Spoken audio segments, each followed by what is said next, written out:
Ni saa 5:15 usiku hapa Dar es Salaam, na hawa maaskofu wamefika hapa usiku sasa hivi kwa sababu ya taharuki iliyotokea, kwamba tunaona hapo polisi wamekuja kuzunguka kanisa la Ufufuo na Uzima hapo Ubungo, na maaskofu hao wamekuja haraka kukimbia kuja kusikiliza ni nini kinachoendelea.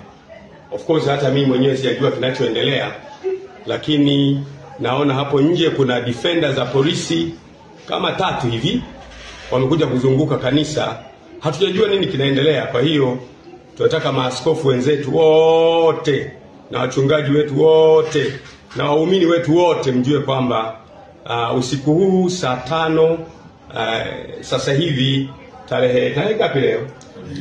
Tarehe 2 tumezungukwa hapa na polisi hapa. Sijui wanataka kufanya nini, na maaskofu wamepata taharuki, wamekimbia usiku huu kutoka madhehebu mbalimbali kuja kuangalia ni nini kinaendelea kufanyika. Kwa hiyo nitaendelea kuwajulisha, lakini kwa ufupi ni kwamba kuna watu wamefika hapa kanisani.